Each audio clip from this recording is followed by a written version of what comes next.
Hello, mathematicians. So today we're going to check your practice test that you should have already completed in your math book. I'm going to go pretty quickly through this. You need to correct your answers as you go. And if you have additional questions, send me a message or come see me during office hours today, and I will go through this more in depth. So the first thing today is to find 48 divided by 6. You can do equal groups if you wanted to. Put one in each until you get to 48. But either way, 48 divided by 6 should give you an answer of 8. For number 2, this is working on that multiplication table. Remember, the first thing you do is find the missing factors. Then you're going to find the products. So using the products they gave us, I cannot use that one necessarily for this yet because I have no idea what two numbers I need, but I can come over here and use this one. So 8 divided by 8, or 8 times something equals 8, would give me 1. 1 times 8 is 8. Now I can come back because I know that this product or factor is 1. 1 times what equals 7? I get a factor of 7. They gave me 2 times 8 is 16. Both factors are here, so I don't need to use that one. They gave me a product of 18. 3 times something equals 18. And I know that that would be a 6. And then they gave me 28. I figured out this factor is 7. So 28 divided by 7 gives me a factor of 4. Now I'm ready to fill in my chart. 0 times 6 is 0. 0 times 7 is 0. 0 times 8 is 0. Those ones are easy. 1 times 6 is 6. All of the ones are now filled in. Let's go to the 2 row. 2 times 6 is 12. 2 times 7 is 14. And they gave me 2 times 8. 3 times 6 is 18. 3 times 7 is 21. And 3 times 8 is 24. And then we have 4 times 6, which is 24. They gave us 4 times 7, and 4 times 8 is 32. You did not need to do part B.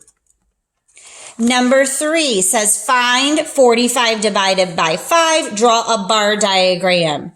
So remember, a bar diagram starts with a bar. We use 5 to show that there are 5 groups. The total is 45. And then if I would work this out, in each bar section would be the number 9. So 45 divided by 5 equals 9. Number 4, we're just finding the product of 5 times 7, and you should have gotten 35. Number 5, same thing. Find the product. 6 times 3 is 18.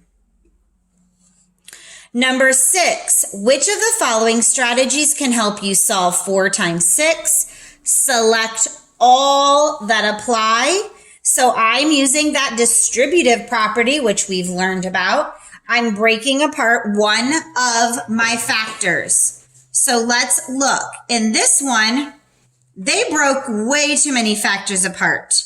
First of all, 4 times 6 doesn't even work with this one because even if I kept the 6 the same, I can't end up with 6 and 6 to get 4. So that's not right. This one looks like we kept the 4 and we split the 6 into 3 and 3. That one works.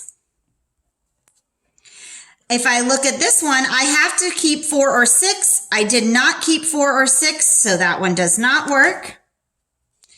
In this one, and this one's a little bit tricky, they did keep the 4, they just moved the 4. So they used the commutative and the distributive, which means that they broke 6 into 5 and 1, and that does work. So that one's a little tricky.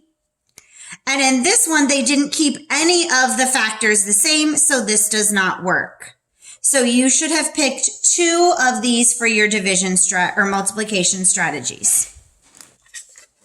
Let's turn to number 7 here on page 200. You needed to find the missing product. So if I have 2 and I have 6, I bring them together. That would give me 12. For number 8, we're going to select the correct product or quotient. So in this one, it's the quotient. What is 54 divided by 6? You should have marked 9. In this one, it's going to be product. What is 8 times 7? 56. And some of you might have remembered my song, 5, 6, 7, 8. In this one, it's going to be the quotient, 49 divided by 7. And that is 7. And this one is product. 6 times 6 is 36. So you should have matched to 9, then 56, then 7, then 36. And again, I'm going through these pretty quickly, but if you have additional questions, send me a message or come see me during office hours. I will walk through them much slower with you. You did not need to complete number 9. Number 10, simply dividing 70 by 7, which would give you 10. Let's look at number 11. Which division equation could be used to solve this? So if I were to swap this around, I would take my product and turn it into my dividend.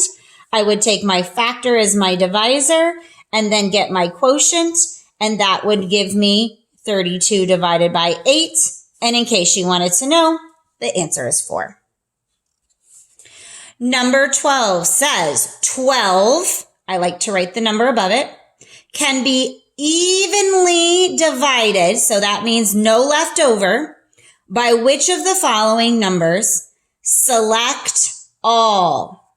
So I have to think 12 divided by each number. Can I take 12 and divide it by 9? No. Can I take 12 and divide it by 3? Yes, I get 4. Can I take 12 and divide it by 5? Nope, not evenly. Can 12 be divided by 4?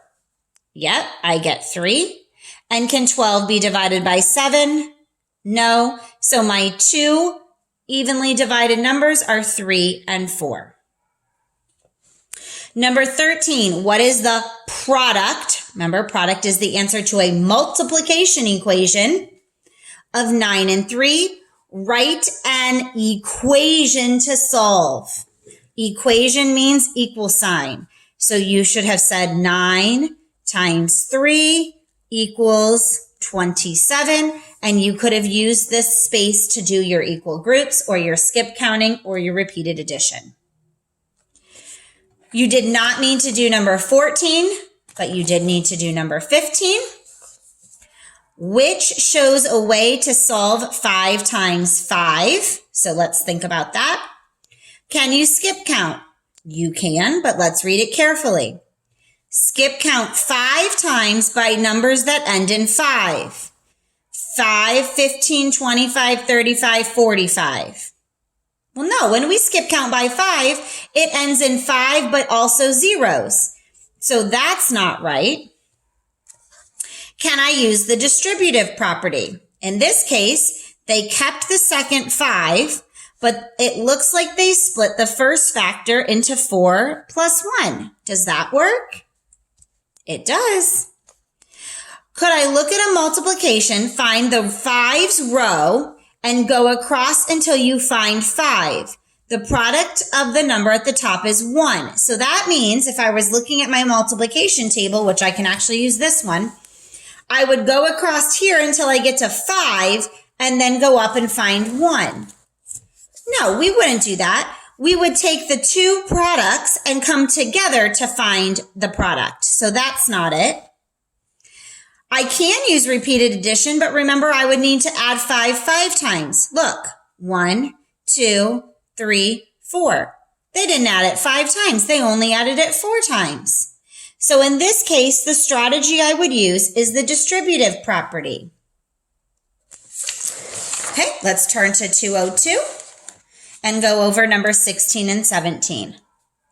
Roberta is planting flowers in her garden. She plants 9 rows of flowers. There are 7 flowers in each row. How many flowers does she plant in all? So if I have rows of flowers, I know I'm multiplying. They want us to write an equation. Remember, that's an equal sign to solve. So 9 rows of 7 using a strategy would give you 63, and it would be 63 flowers. Don't forget your label. And then last problem you had to complete was 7 times 2, which gives you a product of 14. You could have used this space to work your problems. You did not need to do 18. So again, you should have checked your work, corrected as we went. If you need more help, want something clarified, come see me at office hours or send me a message. I will give you a hint. There are questions exactly the same as these on your test this week.